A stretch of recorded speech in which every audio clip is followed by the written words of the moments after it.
Okay, so welcome back. In this particular video, we are going to discuss the image tag. And this tag you are going to run into over and over again. Now, you're looking at this tag thinking, wow, this is kind of complicated.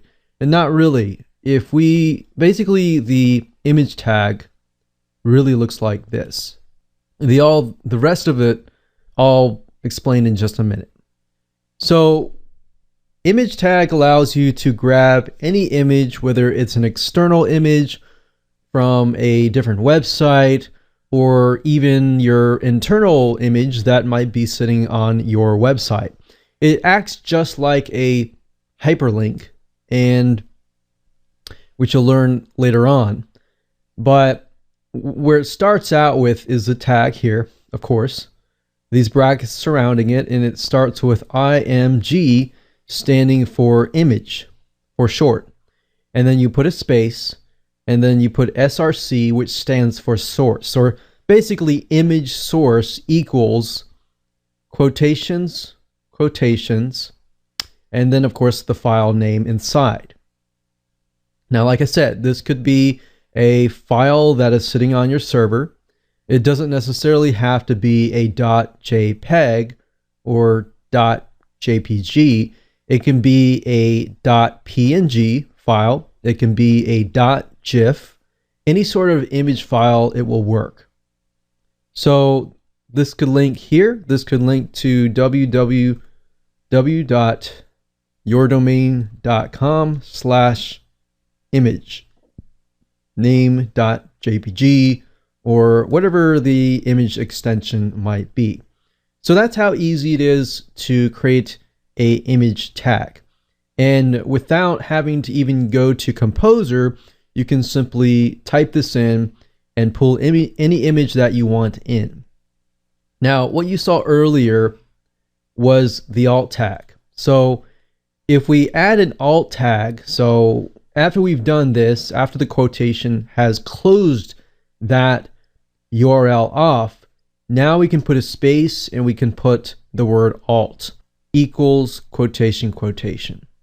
And alt tag is basically going to tell Google or any other search engine robot what the image is all about. So what you're doing is you're taking a step further and making it more search engine friendly. So the alt tag is pointing to what it is all about.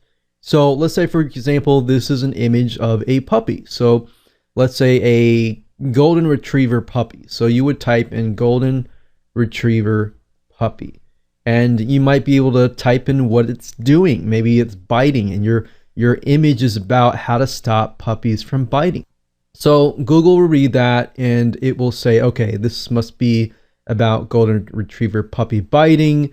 Does the content that is surrounding it actually relate to this? And if it does, then that's a good sign.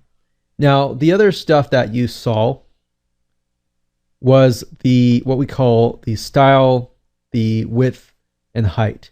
Now, typically, you're not going to run into that unless you want to resize the image. So I'm not really going to teach you that right now. I would rather you go to Composer and test it out there, but I don't want to overwhelm you, and I want you to just memorize that you have the tag here.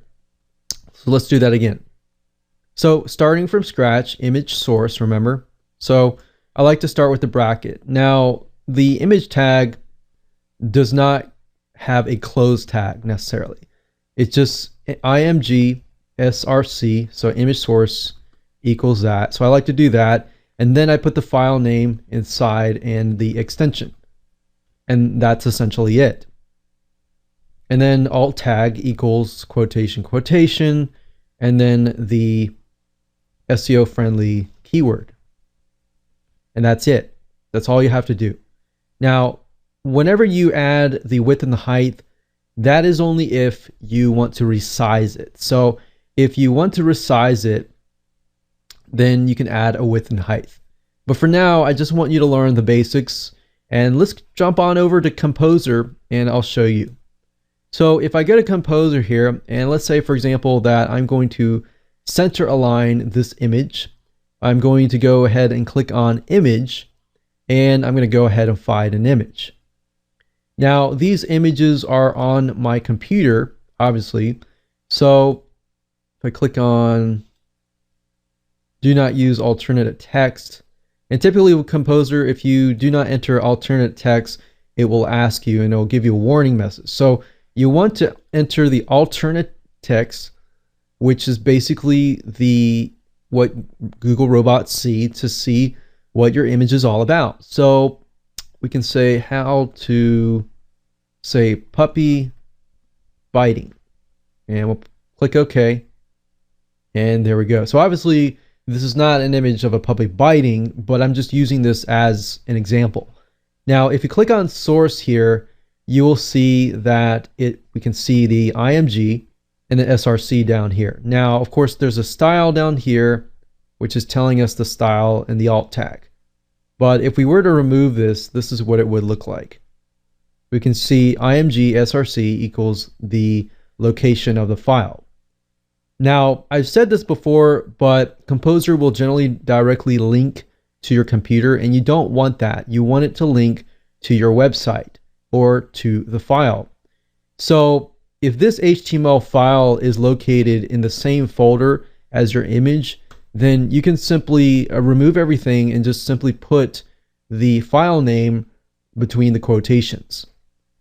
And that's probably the easiest way to go. Now, if your image is in a specific location on your website, the easiest thing to do is find the location and then put the location here. Just make sure that this is not linking to your computer, because when you upload it to the internet, nobody else can see your computer except for you. So it may work for you, but it's not going to work for everybody else. So I'm going to leave it at that, and so we can keep it simple.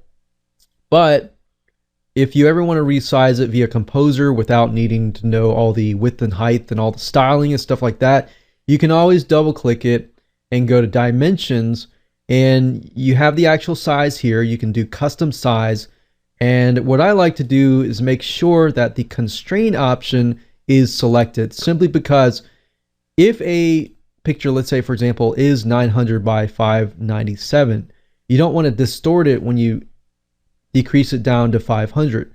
You want to keep the width and the height scale the same. So when I press OK, it looks like this, right?